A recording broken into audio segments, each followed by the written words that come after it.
Hi friends, പുതിയൊരു വീഡിയോയിലേക്ക് എല്ലാവർക്കും സ്വാഗതം. ഗായത്രിയുടെ വീട്ടിൽ ചെന്ന് വിജയപത്മൻ സേതുവിനോടും മായയോടും ഗായത്രിയോടും പറയുകയാണ്, മാനസയുടെ വയറ്റിൽ വളരുന്ന കുഞ്ഞ് അത് സുനിലിൻ്റേത് തന്നെയാണെന്ന് ഞങ്ങൾക്കൊക്കെ ഇപ്പോൾ നല്ല സംശയമുണ്ട് എന്ന് പറയുമ്പോൾ സേതു പറയാണ്, അത് തന്നെയല്ലേ ഞാൻ ആദ്യമേ പറഞ്ഞത്. അവളെ കണ്ടാൽ തന്നെ അറിയാം അവൾ ഒരു പെരിങ്കള്ളിയാണെന്ന്. അവൾ പല കാര്യങ്ങളും മറച്ചു വെച്ചിട്ട് തന്നെയാണ് അവൾ നല്ലവളായി നടക്കുന്നത്.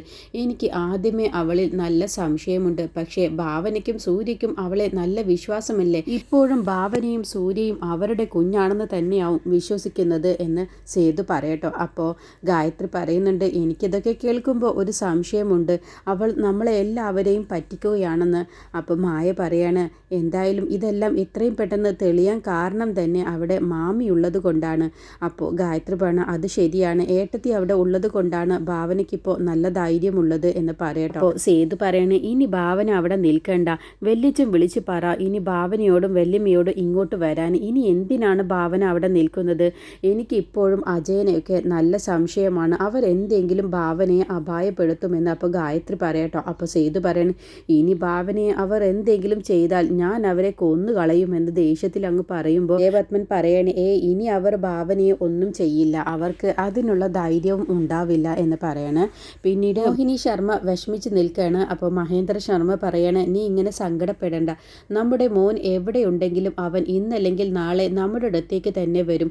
അവനിപ്പോൾ തൽക്കാലം നമ്മളെയൊക്കെ ക്ഷമിക്കട്ടെ എന്ന് കരുതിയിട്ട് മാറി നിൽക്കുകയായിരിക്കും. അവൻ നമ്മൾ ആരും പ്രതീക്ഷിക്കാതെ ആവും കയറി വരാൻ പോകുന്നത്. മോഹിനി പറയണ, അല്ല, നമ്മുടെ മോനെക്കുറിച്ച് ഇപ്പോൾ മാനസ് കൂടി കൈയൊഴിഞ്ഞ സ്ഥിതിക്ക് ഇനിയിപ്പോൾ എനിക്കെന്തോ പേടിയാവുന്നു. മോൻക്ക് എന്തെങ്കിലും സംഭവിച്ചിട്ടുണ്ടാകുമോ എന്ന് എനിക്ക് നല്ല പേടിയുണ്ട് എന്ന് പറയട്ടോ. അപ്പോൾ മഹേന്ദ്ര ശർമ്മ പറയണ, നമ്മുടെ മോൻക്ക് ഒന്നും സംഭവിക്കില്ല, ആരും പ്രതീക്ഷിക്കാതെ ഒരു ദിവസം കയറി വരും, നീ കണ്ടോ എന്ന് പറയണ്. അപ്പോഴാണ് അവിടേക്ക് മണി ശർമ്മ വരുന്നത്. എന്നിട്ട് മണി ശർമ്മ പറയണ്, മാനസ പറഞ്ഞതിൽ എനിക്ക് നല്ല സംശയമുണ്ട്. മാനസയുടെ വയറ്റിൽ വളരുന്ന കുഞ്ഞ് അത് നമ്മുടെ സുനിലിൻ്റെ കുഞ്ഞ് തന്നെയാണ്, എനിക്കത് നല്ല ഉറപ്പുണ്ട്.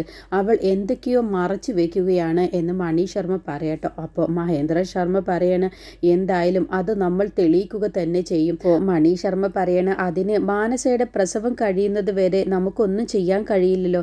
പ്രസവം കഴിഞ്ഞാൽ പിന്നെ DNA ടെസ്റ്റെങ്കിലും നടത്താമെന്ന് പറയട്ടോ. അതിൻ്റെ മുന്നേ തന്നെ, നമ്മളുടെ സുനിൽ തിരിച്ചെത്തുന്നതിൻ്റെ മുന്നേ തന്നെ അവളുടെ വയറ്റിൽ വളരുന്നത് നമ്മുടെ സുനിലിൻ്റെ കുഞ്ഞാണെന്നുള്ളത് നമ്മൾ ഏത് വിധേനയും തെളിയിക്കുക തന്നെ ചെയ്യും എന്ന് പറഞ്ഞ് അവർ 3 പേരും കൂടി സൂര്യയുടെ വീട്ടിലേക്ക് പോവുകയാണ്. ഈ സമയം മാനസയെക്കുറിച്ച് അജയനും പ്രസീതയും കൂടി സംസാരിക്കുകയാണ്. അപ്പോൾ അവർ 2 പേരും സംസാരിക്കുന്നത് മാനസ ഒളിഞ്ഞു നിന്ന് കേൾക്കുകയാണ് കേട്ടോ.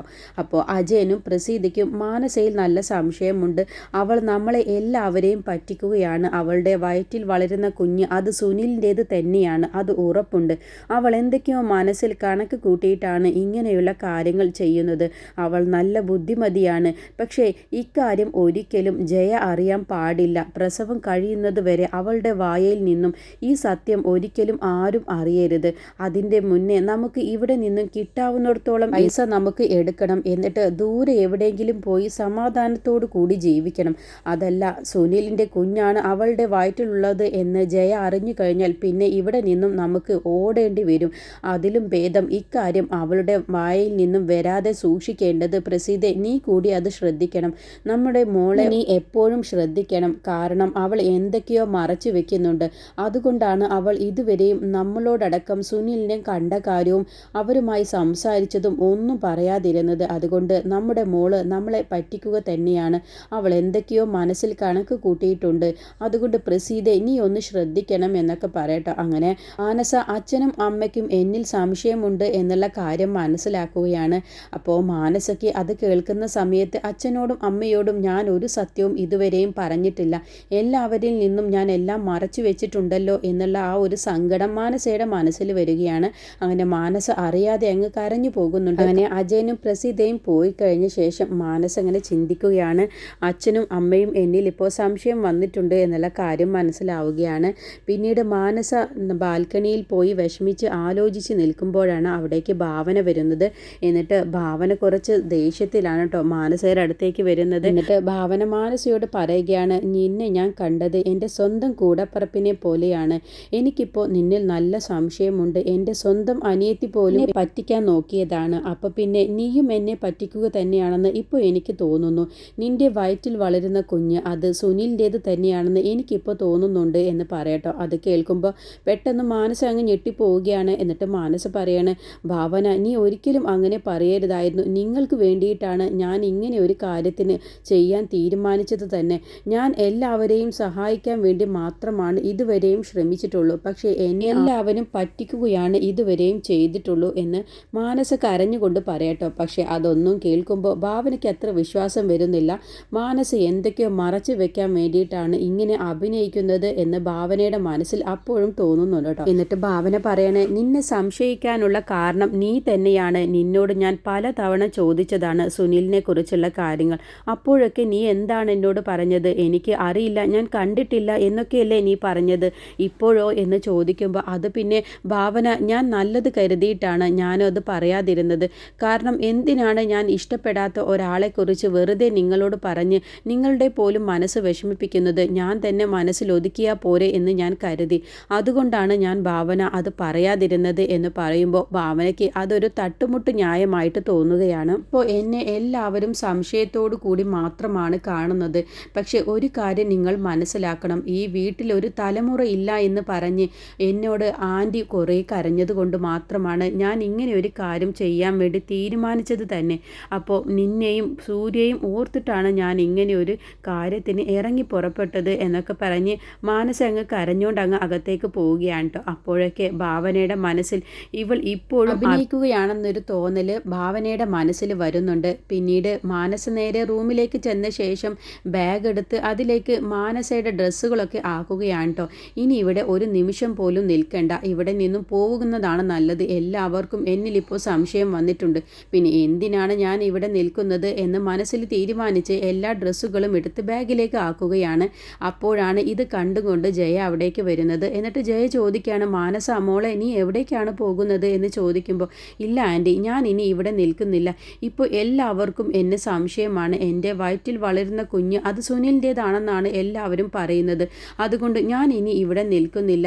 നീ എവിടേക്ക് പോവാനാ മോളെ എന്ന് ചോദിക്കുമ്പോൾ, അതിനെന്താ, ഭൂമി പരന്നു കിടക്കുകയല്ലേ, എവിടെ വേണമെങ്കിലും പോവാം, ഞാൻ പോവുകയാണ് എന്ന് പറയട്ടോ. അപ്പോൾ ജയ പറയണേ, നീ ഈ അവസ്ഥയിലാണോ ഇവിടെ നിന്ന് പോവാൻ നിൽക്കുന്നത്? നിന്നെ ഈ ആൻറ്റി ഇതുവരെ സംശയിച്ചിട്ടില്ലല്ലോ. നീ പോയി കഴിഞ്ഞാൽ നിൻ്റെ വയറ്റിൽ വളരുന്ന കുഞ്ഞ്, ആ കുഞ്ഞിനെ ഞങ്ങൾക്ക് എങ്ങനെ കിട്ടുമെന്ന് പറയുമ്പോൾ മാനസ പെട്ടെന്ന് അങ്ങ് ഞെട്ടുകയാണ് കേട്ടോ.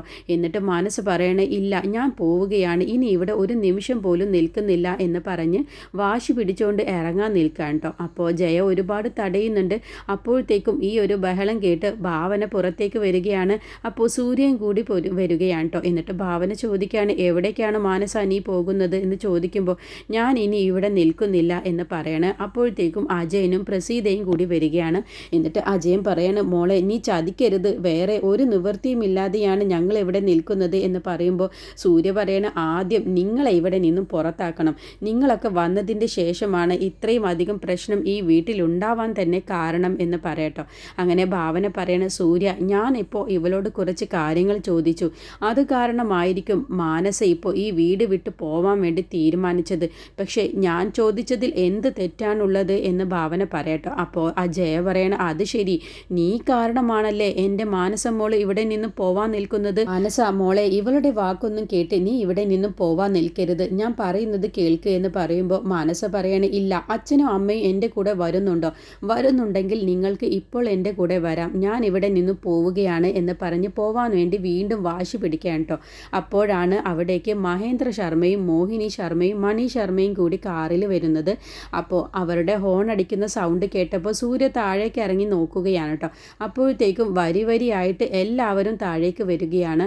എന്നിട്ട് ഇവർ കാറിൽ നിന്നും ഇറങ്ങുന്നത് കാണുമ്പോൾ എല്ലാവരും അതിശയിച്ച് നിന്ന് പോവുകയാണ്. ഭാവനയും മാനസയും ജയ അടക്കം എല്ലാവരും അന്തം വിട്ട് നിൽക്കുകയാണ്. അടുത്ത എപ്പിസോഡിൽ ഇവരെ 3 പേരെയും കാണുന്ന സമയത്ത് ഭാവന ചോദിക്കുന്നുണ്ട്, എന്താണ് മഹേന്ദ്ര ശർമ്മ എന്ന് ചോദിക്കുമ്പോൾ, ഞങ്ങൾ ഇവിടേക്ക് വന്നത് മാനസയോട് വീണ്ടും സംസാരിക്കാൻ വേണ്ടി തന്നെയാണ്. മാനസ പറഞ്ഞ കാര്യങ്ങളൊന്നും ഞങ്ങൾ പൂർണ്ണമായും വിശ്വസിച്ചിട്ടില്ല.